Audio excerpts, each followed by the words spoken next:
आज ही Doubtnut app download करें। Doubtnut पर होगा अब आपके सभी मैथ्स, केमिस्ट्री, फिजिक्स और बायोलॉजी डाउट्स का सफाया।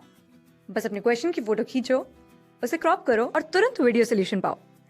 Download now.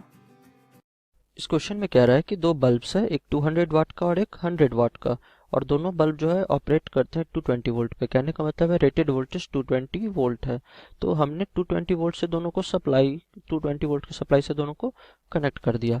अब हमें टोटल पावर बताना है जब वो सीरीज में कनेक्टेड है और जब वो पैरेलल में कनेक्टेड है। तो सीरीज और पैरेलल कॉम्बिनेशन ऑफ ये बल्ब्स है। तो देखिए हम क्या जानते हैं, सबसे पहले तो P इज इक्वल टू होता है V² upon R।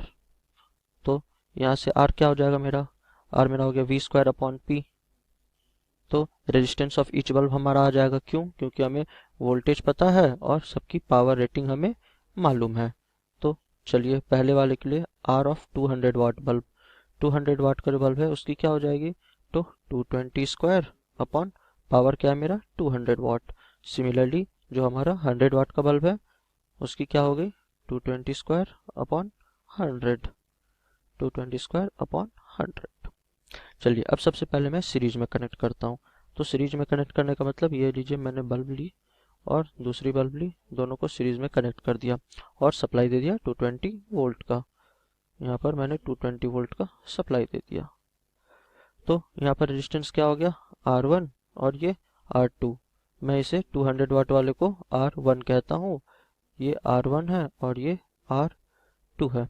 R1 R2 दो हो गए। अब हमें इसमें ये पावर निकालना है।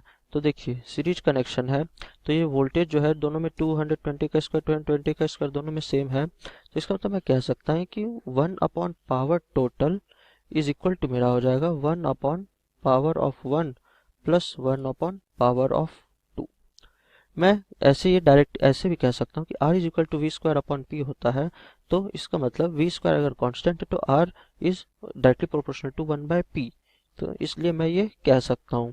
तो ये सीरीज कनेक्शन के लिए मैं कहूँगा तो 1 upon total power is equal to मेरा हो जाएगा 1 अपॉन P1 कितना 200 और P2 1 अपॉन 100। तो यहाँ से मेरी टोटल पावर आ जाएगी 200 अपॉन 3 वाट। ये जो मैंने किया ये आप डायरेक्टली इससे भी कर सकते हो। यहाँ से R दोनों की निकाल लोगे, दोनों R निकालने के बाद आप यहाँ पर वैल्यू पुट करोगे R1 प्लस R2 करंट वगैरह निकाल के, तो लेंदी हो जाएगा। मैंने ये एक तरह का शॉर्ट मेथड बता दिया। ये इजीली आप देख सकते हो कि R direct is equal to V²/P होता है। सो मैंने ये लिख दिया। तो इसका मतलब जब सीरीज में होगा तो 200/3 वाट कंज्यूम करेगा। तो इफ कनेक्टेड इन सीरीज 200/3 वाट, ये थर्ड। अब चलिए जब पैरेलल में होगा तब क्या होगा। तो पैरेलल कॉम्बिनेशन में अब देखिए पैरेलल कॉम्बिनेशन जो होगा ये कुछ ऐसा होगा। ये मेरे दो बल्ब्स हैं और अगेन ये 220 वोल्ट के सप्लाई से कनेक्टेड है। ये मैंने 220 वोल्ट का यहाँ सप्लाई दे दिया। तो अब इस केस में क्या होता है, इस केस में जो होता है वो रेजिस्टेंस जो है दोनों पैरेलल में आ जाती है। तो इस केस में जो पावर हो जाएगा, पावर सिंपली ऐड अप हो जाता है, दोनों का पावर ऐड हो जाएगा। तो क्योंकि देखिए वोल्टेज जो है ये वोल्टेज दोनों कांस्टेंट रहेगी दोनों के लिए, दोनों बल्ब के अक्रॉस वोल्टेज 220 वोल्ट ही रहेगी। तो P is equal to P1 plus P2, यानी दोनों के पावर्स ऐड अप हो गए। तो इनिशियली क्या था, हमें क्या दिया हुआ था, एक का पावर था 200 वाट, दूसरा का था 100 watt. So 200 plus 100, 200 plus 100 is equal to 300 watts. तो 300 वाट का पावर डिसिपेट होगा व्हेन पैरेलल कनेक्शन है। तो पैरेलल कनेक्शन में 300 वाट, तो ये 2 नंबर। तो अब ऑप्शन देखते हैं, तो 2 और 3 जो है वो मेरे करेक्ट है, जो कि ऑप्शन नंबर 2 है। तो option number 2 is the correct answer of this question. Class 6 से 12 से लेके नीट, IIT, JEE मेंस और एडवांस के लेवल तक 10 मिलियन से ज्यादा स्टूडेंट्स का भरोसा। आज ही डाउनलोड करें डाउटनेट ऐप या व्हाट्सएप कीजिए अपने डाउट्स 8400 400 400 पर।